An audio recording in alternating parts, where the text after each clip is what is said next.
Hello everyone, hello subscribers, hello followers. This is episode 1 on the history of the ancient world, and this episode is about Egypt, the very early, the beginning of civilization. The hunters of northern Africa, going from the dry plateau towards the Nile Valley, they had learned to feed herds of once wild cattle and to plant fields of grain. Grain, of course, cannot grow without water, and these early Egyptians, living in a country without rain, had to make a simple machine for lifting water from the river or from canals filled by the river.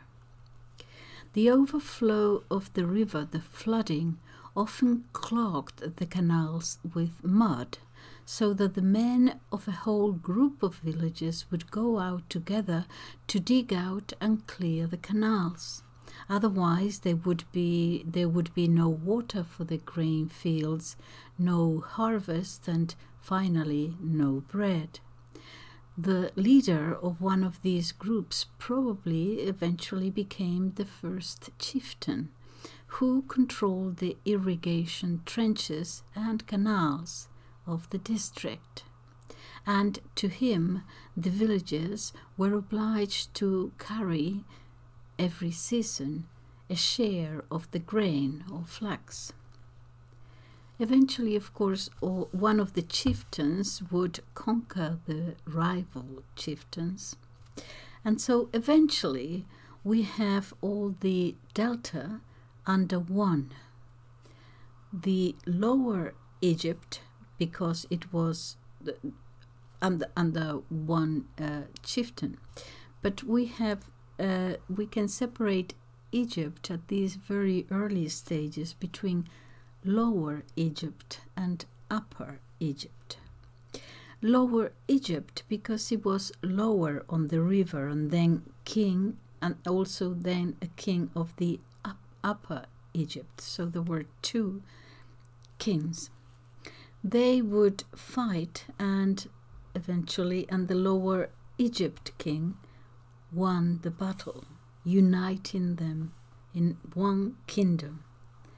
We refer to this period as the First Union, for convenience sake, only because there would be movements here that would create other kingdoms. But this is the first union. This is about 5000 BC.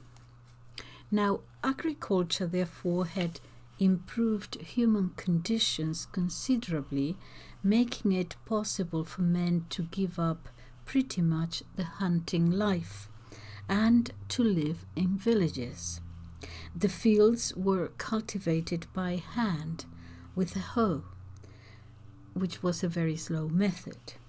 And then it occurred to some clever Egyptian that if he made the handle of the hoe bigger, then he could fasten it to a yoke that he would put on the horns of 2 oxen.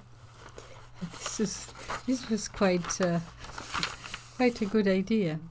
And so by joining handles to the new machine, the farmer could then guide it across its fields as the oxen dragged it along before him.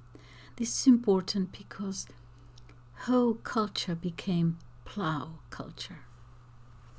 There was also eventually an increase in food production and increase in taxes and increase in government.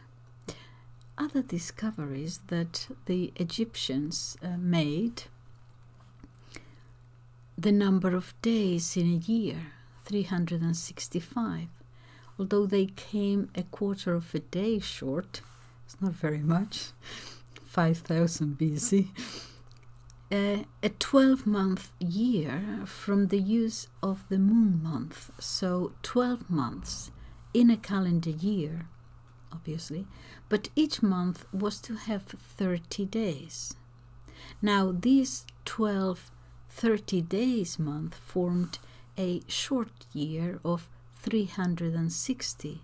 So what they did, they decided to keep the 360 days a year and then add at the end of the year 5 additional days, which would be 5 days of holiday. And these gave them 365 days. We know this from records. This is from the year 4236 BC.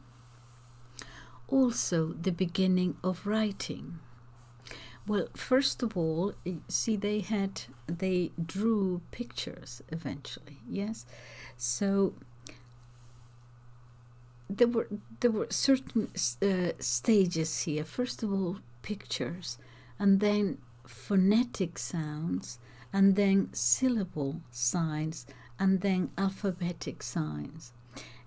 What it means is that if you had, for example, first of all, to put it with English words, okay, if you had a B, you would draw a B, and if you had you wanted to say something about a leaf, then you would draw a leaf, obviously. But then it went to the phonetic stage. So the scribes were figuring out, well, if you wanted a word like belief, you see, you no longer had to draw a B and a leaf. It would be phonetic. So they eventually sort of figured it out, and from there they went to syllables and eventually to letters, the letters of the alphabet. Also invented, of course, the writing materials. For example, they found out that they could make excellent paint, ink really, by thickening water with a little vegetable gum and then mixing it in soot from the blackened pots over the fire. And so if you dipped a pointed reed into this mixture, you could write very well. Of course, the papyrus. You could split a kind of a river reed called papyrus into thin stripes, and then you could write on them much better than in pottery or bone or wood, and then you could stick them together, and anyway, they figured it out.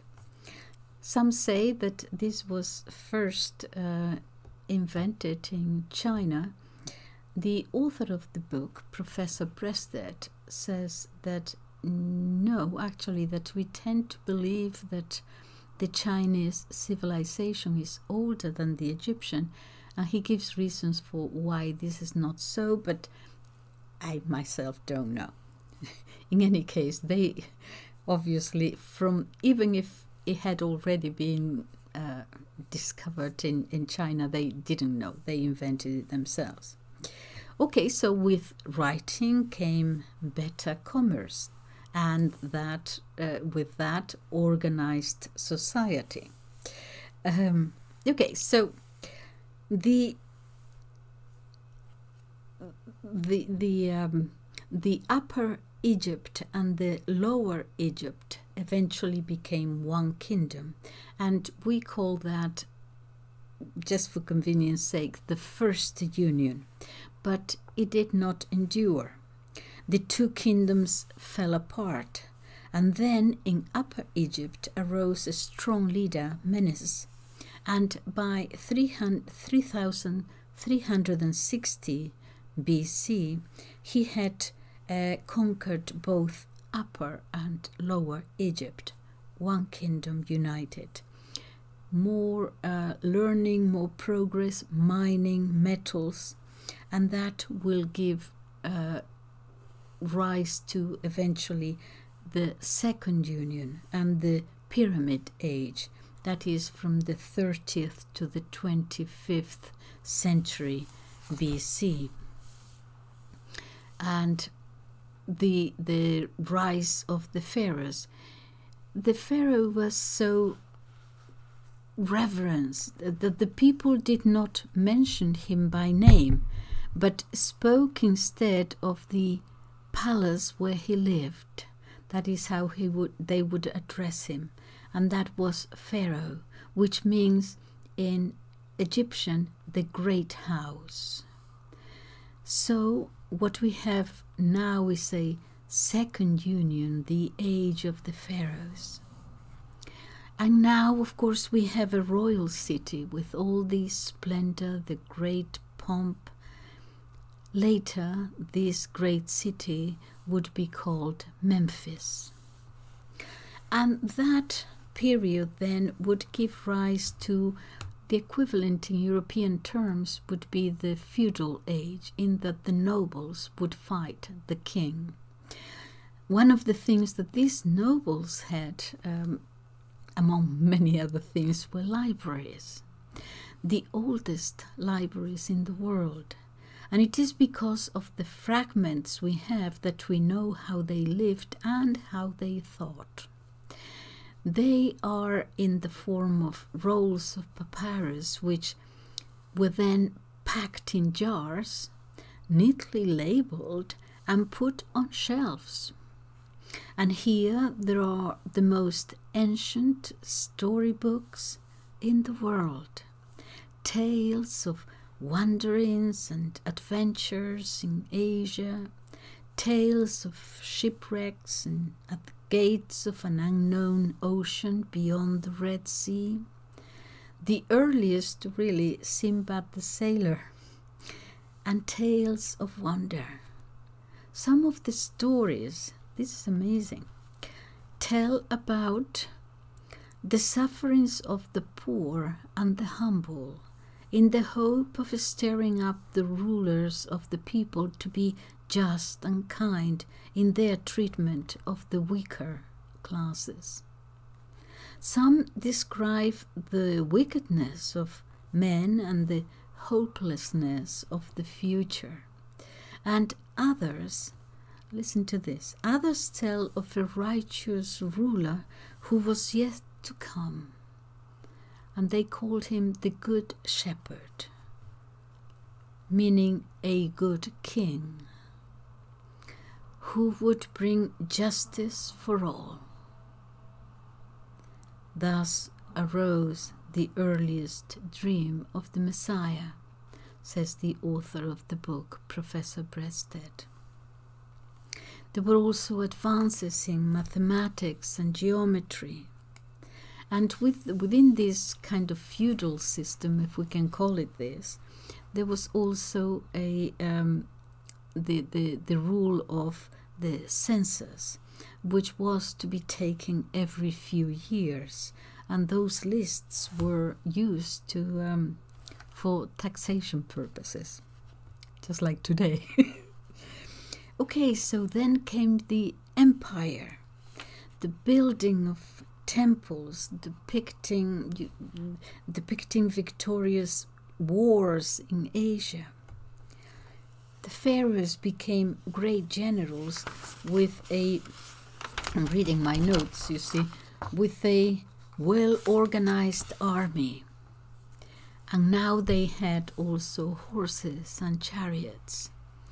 We're talking from the 16th to the 12th century BC, over about 400 years. There is so much to tell here, but I'm just summarizing the main points that I found fascinating. One king, Thutmose, I don't know how to pronounce it, Thutmose III, was the first great general in history, a sort of a Napoleon of early Egypt. He ruled for over 50 years from 1500 BC. He crushed cities and kingdoms of Western Asia and joined them to the empire.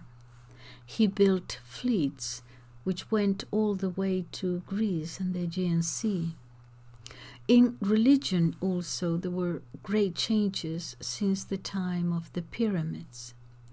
In Thebes now, the city, in the cemetery, they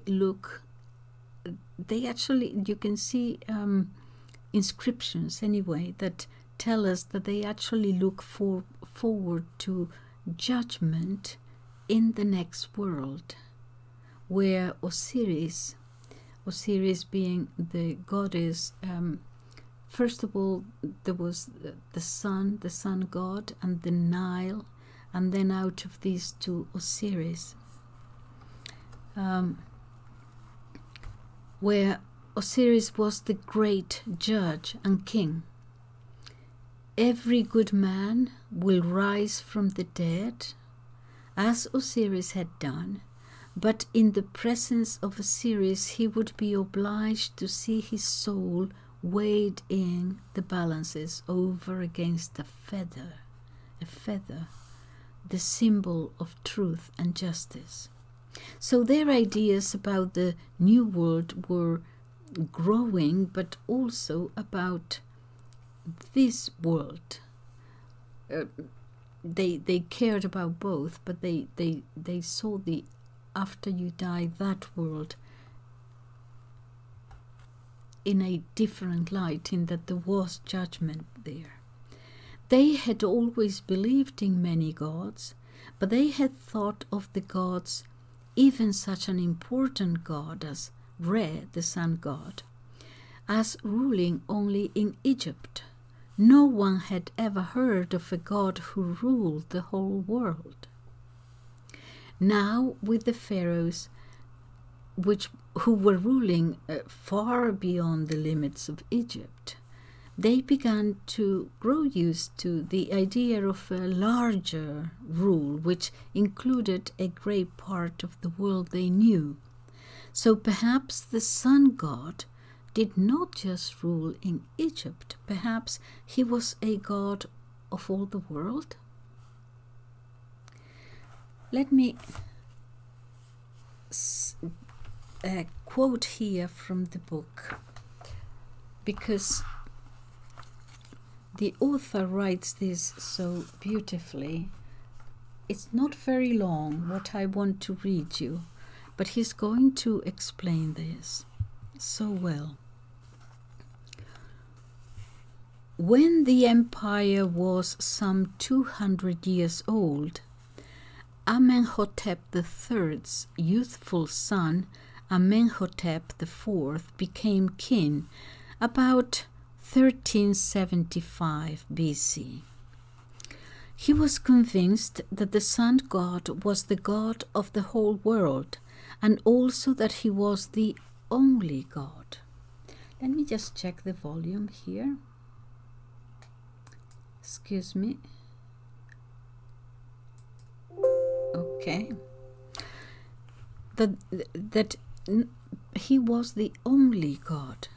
There was an old Egyptian word, Aton, which meant sun, and Amenhotep IV took this word as the name for his new god. He commanded that all the people of the empire should worship only Aton and forget all the other old gods. In order that they might do this, he closed all the temples and cast out their priests. Everywhere he had the names of the gods erased and cut out, especially on all temple walls. He particularly hated Amon, or Amen, the great Theban god of the empire, to whom was dedicated the great temple of Karnak. His own royal name, which was Amenhotep, meaning Amen is satisfied, contained this god Amen's name, and he therefore changed his name Amenhotep to Ikhnaton, which means profitable to Aton.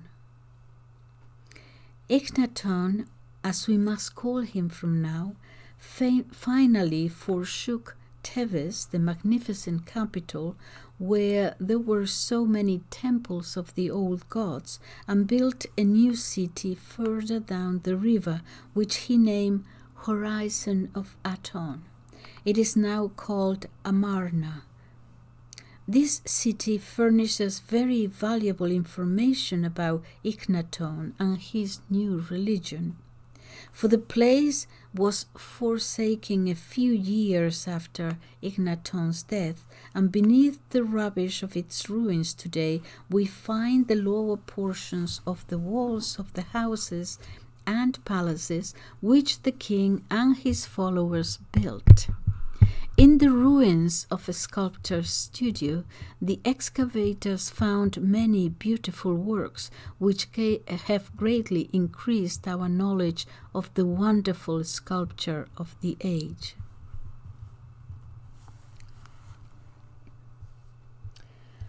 So, I find it interesting that he thought of this one God for the whole universe who would judge you. Anyway, let's move on. The decline and fall of the Egyptian Empire. The northern territory in Syria was being taken by the Hittites who came in from Asia Minor, Turkey, while his southern territory in Palestine was being invaded by the Hebrews now, who were drifting in from the desert. Akhenaton died leaving no son, 3 daughters though. And let me again see if I can read you from the book. Akhenaton lacked a son, but he had gained 2 sons-in-law by marrying 2 of his daughters to young nobles of the court. The first son-in-law died, and the second, although he was only 10 or 11 years old, was then appointed joint king to rule in company with Akhenaton. His name was Tutenkhamon, or living image of Aton. When Akhenaton died, this lad was possibly 12 years old. Nevertheless, he became sole king. The revengeful priests of Ammon were now in power. They forced the boy king to leave the new capital at Amarna and to return to Ammon's great city of Thebes, where they obliged him to change his name by cutting out the word Aton at the end of it and inserting Ammon in its place. Thus the name Tutenkhamon became Tutenkhamon, living image of Ammon. The worship of Ammon and of the other gods of Egypt was restored, and the beautiful Aton faith of Akhenaton disappeared. After a rule of little more than 6 years, when not much over 18 years of age, Tutenkhamon died, having perhaps been put to death by the ambitious priests and soldiers who surrounded him.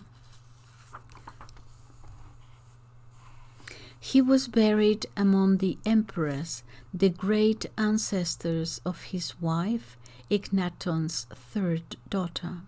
There was no longer a prince of the old Theban family strong enough to maintain its rights. Thus passed away the most powerful family of pharaohs that Egypt had ever seen. We call them the 18th dynasty, and they must be remembered as the founders of the first great empire of the early East. They had ruled for some 230 years when their line disappeared about 1350 BC. The reign of Tutankhamun thus ended before he had reached the years of manhood. It could not be expected that any ruler in this situation could carry on to success such a remarkable effort to transform the religion of Egypt and her empire. As one might tear up the roots of a plant, so Akhenaton's movement attempted to tear out of the hearts of the Egyptian people their long-cherished beliefs, custom, habits, and especially those religious hopes of protection and happiness in the realm of Osiris after death. Very naturally, after Akhenaton was gone, the people, particularly the priests, made a savage effort to destroy everything that Akhenaton's artists and craftsmen had produced. They succeeded so well in this work of destruction that not a great deal has survived to reveal to us the marvelous art and religion of Akhenaton's revolutionary reign. When discovered in 1922, the tomb of Tutenkhamon proved to be of the greatest importance, not only because it was a storehouse of works of art and craftsmanship from the age of Akhenaton, but also because it was, and it still remains, the only royal tomb yet found in Egypt practically intact. It was a never-to-be-forgotten experience to enter, the author says, to enter the antechamber of Tutenkhamon's tomb a short time after its discovery, when nothing had yet been removed from the place, and there stood the magnificent furniture of a pharaoh's palace, just as it had been placed in the tomb some 3,270 years ago. The most splendid piece was a marvelous chair bearing the name of Tutenkhamon on one of its arms. I shall never forget my feelings when I read on the other arm the name Tutenkhaton, the earlier form of the young ruler's name. This older form of the name proved that this exquisite chair was the work of Akhenaton's craftsmen, for it had been used in his Amarna palace before Tutankhamun had been forced to change his name. It thus showed that this wonderful tomb was a treasury of art and life reaching back into the revolution of Akhenaton, when the human mind had, for the first time, freed itself from old habits and limitations, and had caught a new vision of beauty and of life. When Akhenaton's revolution thus brought to an end the power of his great family, they were followed by a new line of kings, the greatest of whom were Seti I and his son Ramses II. After desperate efforts, these two kings, father and son, were able to restore to some extent the Egyptian empire, but they were unable to drive the Hittites out of Syria. For these powerful invaders from Asia Minor possessed iron, which they could use for weapons, while the declining Egyptian empire was the last great power of the Age of Bronze. Let me go back to my notes.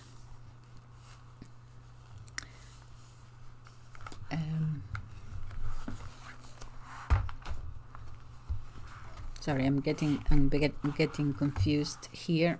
Whoops. Just a second. All right.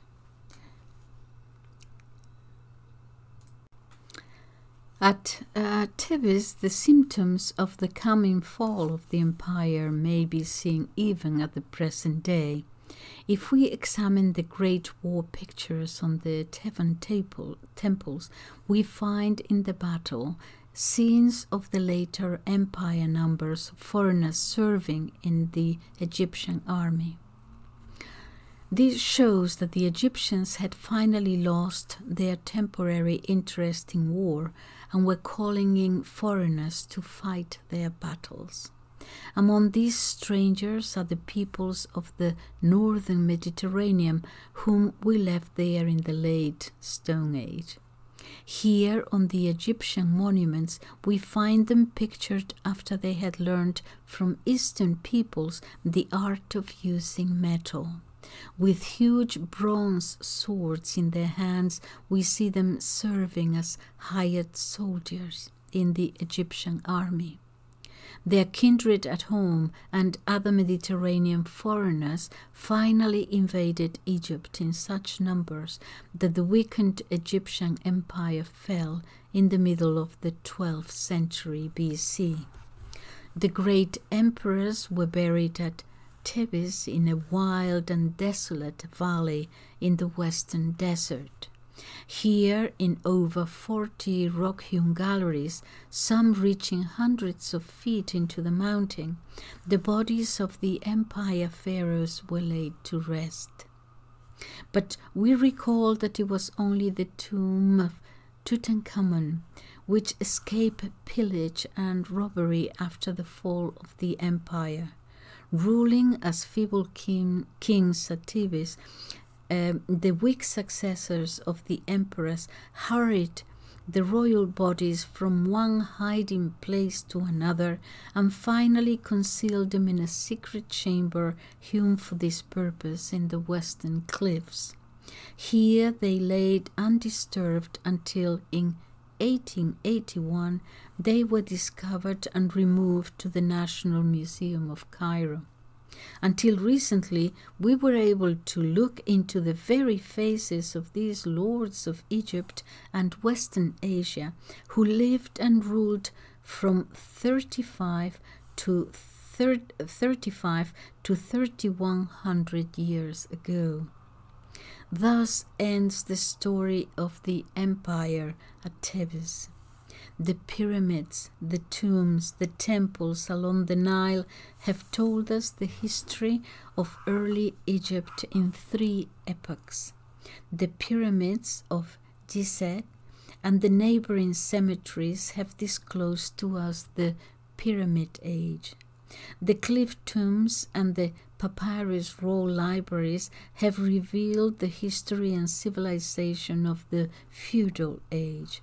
And the temples and cliff tombs of Thebes have given us the story of the empire. The Nile has thus become for us a great volume of history.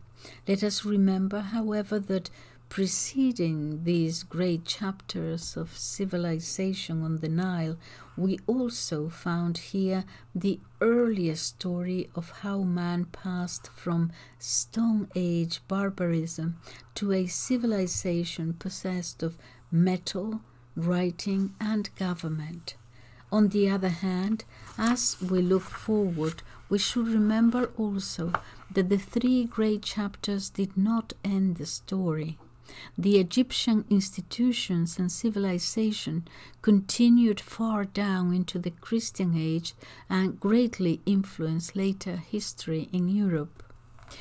In this summary of the story of ancient Egypt, we have gained our knowledge from the monuments and from written records. However, only a little over 100 years ago, no one knew what these written records meant. For the last men who could read Egyptian hieroglyphs had been dead for over 1,000 years, and after their time there was no one who understood the curious writing which travelers found covering the great monuments along the Nile. For a long time scholars puzzled over the strange Nile records, but made little progress in reading them. Then a young Frenchman named Champollion took up the problem, and after years of discouraging failure, he began to make progress. He discovered the names of Ptolemy and Cleopatra written both in hieroglyphs and in Greek letters on the same monument. He was thus able to determine the sounds of 12 hieroglyphic signs used in these two names, and he proved them to be alphabetic. Champollion was then able to read several other royal names, and in 1822, in a famous letter to the French Academy, he announced his discovery and explained the steps he had taken. It was not until this point was reached that he was able to make use of the well-known Rosetta Stone, which enabled him to increase his list of known hieroglyphic signs and to learn the meanings of words. When he died in 1832, he had written a little grammar and prepared a small dictionary of hieroglyphic. Others took up the work, and thus the monuments of the Nile have gained a voice to tell us the wonderful story of the early advance of men after they had gained civilization. In a similar way, the monuments discovered along the Tigris and Euphrates rivers in Asia have been deciphered and have been made to tell their story. They show us that following the Egyptians, the peoples of Asia emerged from barbarism, developed industries, learned the use of metals, devised a system of writing, and finally rose to the leading position of power in the ancient world. And now we must turn to the early Near East in Asia, especially the Babylonians. And that will be the next video. Thank you.